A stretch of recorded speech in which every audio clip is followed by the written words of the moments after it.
খুব পছন্দের একটি জায়গা সিলেট যাওয়ার জন্য আমি উপবন এক্সপ্রেসের একটি টিকিট কেটে নিয়েছি। রাত্রে 10টায় এই ট্রেনটি ছেড়ে যাবে কমলাপুর স্টেশন থেকে। আমি খুব এক্সাইটেড যে আমার খুব পছন্দের একটি জায়গায় আমি ভ্রমণ করতে যাচ্ছি। অনেক সারা রাত ভ্রমণ করার পরে ভোর 5টায় পৌঁছাবে।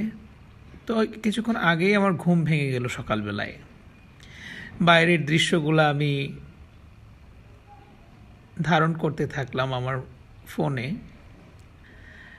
এবং এত সুন্দর দৃশ্য যা বলে বোঝানো সম্ভব নয়।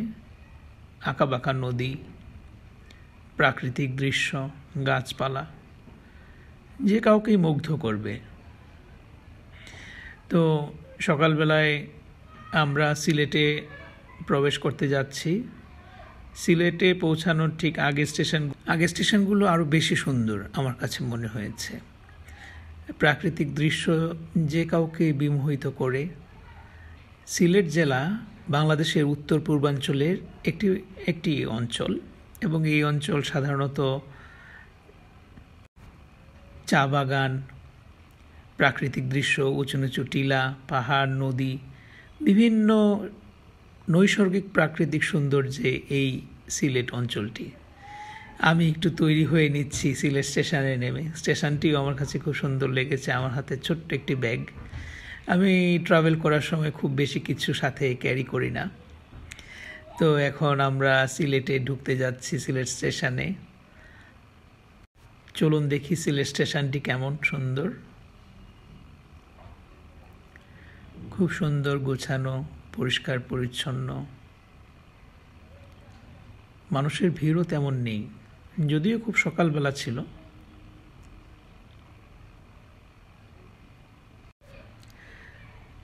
সিলেট বিভাগটি সাধারণত 4টি জেলায় ভাগ হয়েছে। সিলেট জেলা, সুনামগঞ্জ জেলা, হবিগঞ্জ জেলা, মৌলভীবাজার, এবং এদের 41টি উপজেলা রয়েছে। প্রত্যেকটি উপজেলায় খুব সুন্দর সুন্দর পর্যটন কেন্দ্র রয়েছে, যেখানে একজন ট্যুরিস্ট সারা সিলেট ঘুরে দেখতে পারে। প্রত্যেকটি জেলায় কিছু না কিছু নৈসর্গিক পর্যটন কেন্দ্র রয়েছে। আমি স্টেশন থেকে একটি বাইক ভাড়া করে নিলাম। আমার রাইডারের নাম ছিল কালাম ভাই, আমার নাম এখনো মনে আছে। কালাম ভাইকে নিয়ে কিনবিজে উঠে গেলাম সিলেট শহরের মধ্যেই। শুনশান নীরবতা, মানুষজন তেমন নেই। সকালবেলায় কেউ কেউ মর্নিং ওয়াক করছে, শহরের দিকে যাচ্ছে, আসতেছে। সুরমা নদী, ঐতিহাসিক সুরমা নদী।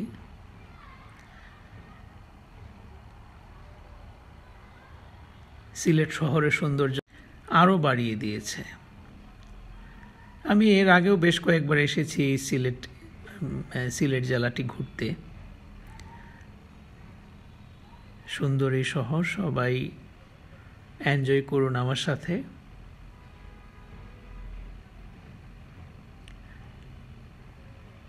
এখানে একটা কটেজ রয়েছে সুন্দর।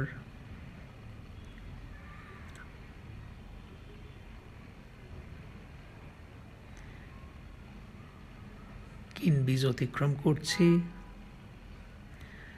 শহরের ভেতরে প্রবেশ করলাম।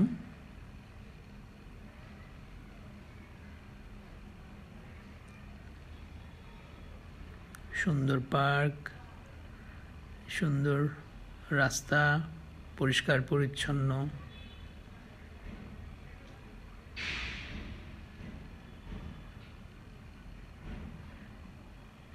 সকালটা আজকে সত্যিই খুব উপভোগ করছি। যদিও আমি একা একা ট্রাভেল করছি, একা ট্রাভেলের মধ্যে একটা অন্যরকম আনন্দ রয়েছে।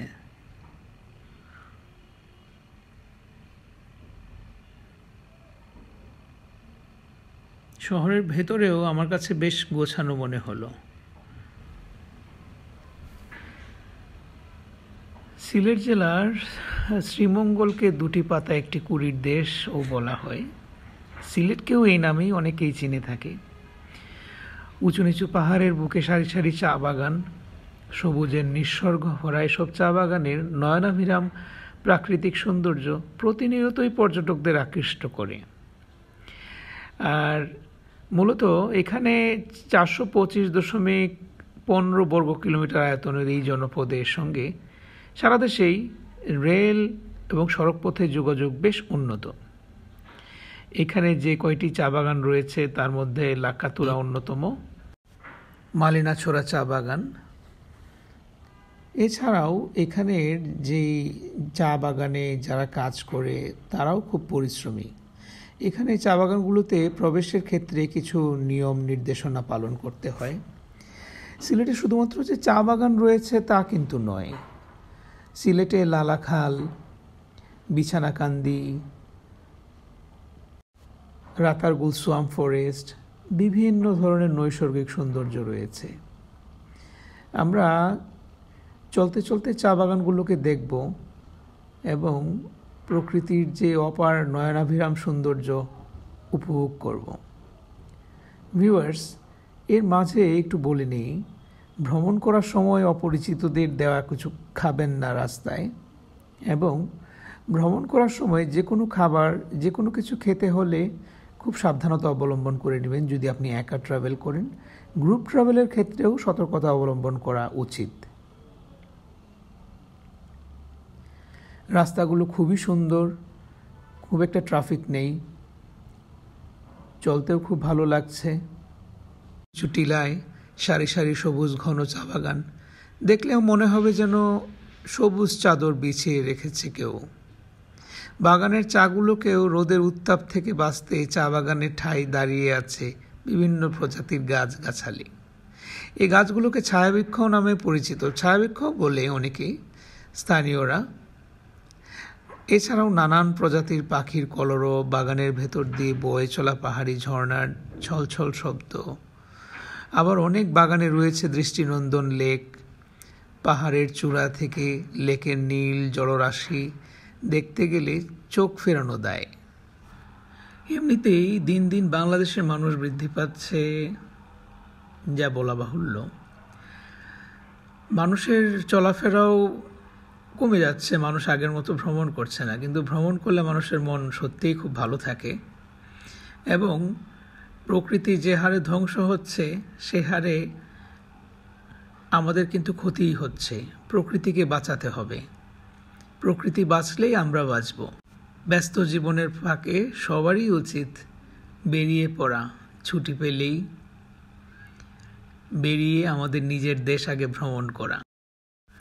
আমরা এখন দেখব লাওয়াছড়া জাতীয় উদ্যান, যা বাংলাদেশের অন্যতম একটি জাতীয় উদ্যান। এটি সংরক্ষিত বনাঞ্চলও বলে, রিজার্ভ ফরেস্ট বলে আমরা চিনি। বাংলাদেশের 7টি বন্যপ্রাণী অভয়ারণ্য ও 10টি জাতীয় উদ্যানের মধ্যে এটি অন্যতম। মৌলভীবাজারের কমলগঞ্জ উপজেলায় অবস্থিত। প্রায় 1250 হেক্টর আয়তনের এই জীববৈচিত্র্যে ভরপুর উদ্যানটি আজকে আমরা ঘুরে দেখব। এখানে খুব সুন্দর বৃক্ষের সমারোহ। এখানে রয়েছে বিভিন্ন ধরনের নানা রকম পশু পাখি, জীবজন্তু। এখানে চলাফেরাও খুব সাবধানে করতে হয়। এখানে যারা সিঙ্গেল ট্যুরিস্ট তাদের তো খুবই সাবধান থাকতে হয়। এখানে যারা গ্রুপ ট্রাভেল করবে তারা খুব এনজয় করতে পারবে, বাট প্রকৃতিকে ক্ষতি করা যাবে না, বন্য প্রাণীকে বিরক্ত করা যাবে না। 1997 সালে এই বনকে জাতীয় উদ্যান হিসেবে ঘোষণা করা হয়। ভবিষ্যৎ প্রজন্মের জন্য আমাদের এই বনাঞ্চলকে, আমাদের এই প্রকৃতিকে সুরক্ষা নিশ্চয়ন করতে হবে আমাদেরই দায়িত্ব। এবং আমার সাথে ঘুরে দেখুন আমাদের এই প্রকৃতির নৈসর্গিক সৌন্দর্য। আমি আজকের মতো এখান থেকেই বিদায় নিচ্ছি। সবাই ভালো থাকবেন, সুস্থ থাকবেন এবং প্রকৃতিকে ভালোবাসবেন।